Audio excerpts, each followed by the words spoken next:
잘 사는 사람들의 세계에서는 그런 거 신경 못 쓰겠지만 노후 준비 없이 애들 교육하고 했던 그런 부모님들 세대들이 지금 집 하나 정도 가지고 있을 확률이 높아. 근데 우리가 수명이 늘어나고 있잖아. 우리가 은퇴 언제 하니? 예전에는 50대 했다 치자. 지금은 40대에 한다고. 40, 50대에 은퇴해가지고 3, 40년을 더 살아야 되는데 수입이 없는데 뭘로 살 건데? 결국 집을 팔아가면서 생활하는 데 필요한 돈을 만들어내는데 우리가 인구가 줄고 있잖아. 이 어르신들이 먹고 살려면은 집을 팔든지 뭐 이렇게 해야 되는데 그걸 살 사람이 없네. 그러니까 집값이 떨어진다고 보는 거지. 인구 때문에.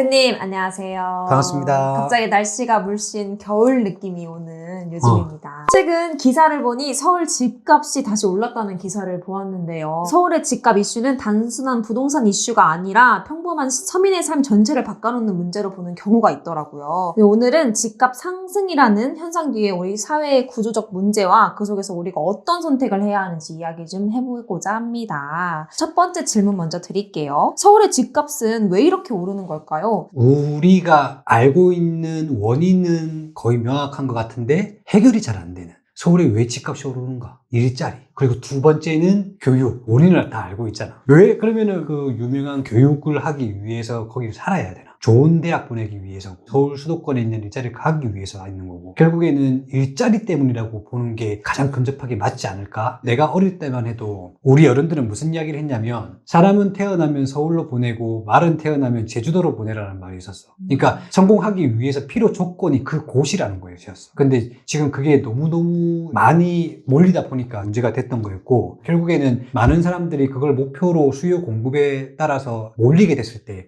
당연히 올라가게 되는 거지. 물론 최근에는 작업이라고 해야 되나? 10억에 파는 척 해놓고는 나중에 취소하고 원래 가격은 7억짜리인 거야. 그런 것들도 있다고 들었어. 서울 집값이 이렇게 오르는데도 왜 사람들은 여전히 서울로 몰리는 걸까요? 베드타운 이야기 들어봤나? 집은 잠만 자는 곳. 직주 근접, 직장과 집이 근접하다. 그러니까 이렇게 되는 거지. 나는 지금 서울로 출퇴근을 하고 있잖아. 한 24km 정도 된다고? 나는 출근 시간이 1시간이니까 괜찮아. 감당 가능한 정도의 수준이야. 근데 만약에 출근 시간이 1시간 반, 2시간, 3시간, 그러면 왕복이 4시간, 5시간 이렇게 되는 거잖아. 그러면 그걸 어떻게 감당을 하겠어? 그래서 결국에는 서울 수도권에 일자리가 있기 때문이라는 거지. 서울 중심에서 벗어난 곳일수록 아파트 가격이 싼 거잖아. 그걸로 빠지게 되는 거야. 옛날에 TV에서 국회의원이 이부망천인가? 서울에서 이제 집을 못 사니까 경기도, 인천 쪽으로 이제 빠지는 거, 도노 현상 이런 거 이야기했던 게 기억나는데 그게 가능한 범위가 출퇴근 범위라는 거지. 몰리는 이유는 다 일자리 때문이라고 봅니다. 이런 집값 상승은 결국 사회 전반에는 어떤 영향을 주게 되나요? 양극화를 내가 정말 싫어하거든. 나는 감당 가능한 차이면 모르겠는데 지금 감당 가능한 차이를 벗어나지 않을까라는 생각이 들어. 우리 아버지가 우연치 않게 서울에 빚이 없는 집이 있어. 난 서울에 사는데 출근하는 데가 서울이야. 근데 집이 없는 사람 같은 경우에는 예를 들어서 월세를 산다거나 아니면은 대출을 받아가지고 외진 곳으로 빠진다거나 그 사람들이 똑같은 300만 원을 버는데 자기가 유리한 곳에 있으면은 돈이 남는 게 높아지는데 집이 없는 사람 같은 경우에는 대출 이자로 내거나 아니면은 월세로 내거나 아니면은 이동 거리에 따른 손해보는 시간 때문에 내가 추가적인 재생산을 못한다거나 돈이 있고 없고의 차이 때문에 무한한 양극화를 가속화시킨다 생각이 드는 거지. 그거에 가장 불편한 일이지 않을까 싶어요. 서울의 집값 안정화 시킬 수 있을까요? 우리나라 노인 빈곤율이 전 세계 거의 1, 2위 한다는 거 들어봤나? 잘 사는 사람들의 세계에서는 그런 거 신경 못 쓰겠지만 노후 준비 없이 애들 교육하고 했던 그런 부모님들 세대들이 지금 집 하나 정도 가지고 있을 확률이 높아. 근데 우리가 수명이 늘어나고 있잖아. 우리가 은퇴 언제 하니? 예전에는 50대 했다 치자. 지금은 40대에 한다고. 40, 50대에 은퇴해가지고 3, 40년을 더 살아야 되는데 수입이 없는데 뭘로 살 건데? 결국 집을 팔아가면서 생활하는 데 필요한 돈을 만들어내는데 우리가 인구가 줄고 있잖아. 이 어르신들이 먹고 살려면은 집을 팔든지 뭐 이렇게 해야 되는데 그걸 살 사람이 없네. 그러니까 집값이 떨어진다고 보는 거지. 인구 때문에.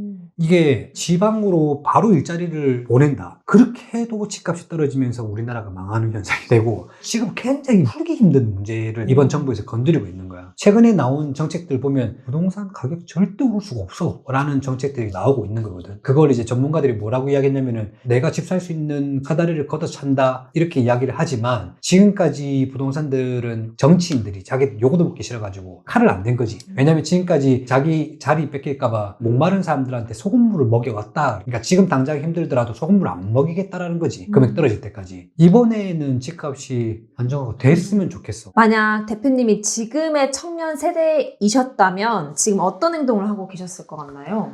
만약에 지금 내가 청년이라고 한다면 쓸데없는데 돈을 쓰지는 않을 것 같아. 내가 일해서 돈을 버는 거지만 작게라도 돈을 버는 구조를 만들어야만 다 부자 된다고 하더라고. 나는 이제 그걸 조금씩 모으려고 하는 거야. 다만 조금 더 유리한 거라고 한다면 능력 있는 남녀가 만나서 아니면 조금 월급은 작지만 서로 이해할 수 있는 시간까지 버틸 수 있는 남녀가 만나서 같이 조금 힘을 합쳐가지고 돈을 모으고 월세부터 시작을 하든지 그랬으면 좋겠어. 나는 처음에 월세에서 결혼을 하고 거기서 살았었거든. 근데 그 월세라는 게 돈이 아까워가지고 전세로 옮긴 순간 2년에 한 번씩 돈 또 올리잖아. 그럼 그 목돈 몇백만 원, 몇천만 원 구하려면 힘들다고. 결국에는 무리해가지고 대출받아서 집을 사고 그 이후로 10년을 후회했던 케이스인데 나는 적당한 돈이 쌓이기 전까지는 월세가 맞다고 봐. 전세 사기 같은 것도 안 당할 확률이 높고 월세 같은 경우에는 다시 돌아간다면 나는 그러고 싶어. 마지막으로 영상을 보시는 시청자분들께 응원의 한 말씀 부탁드립니다.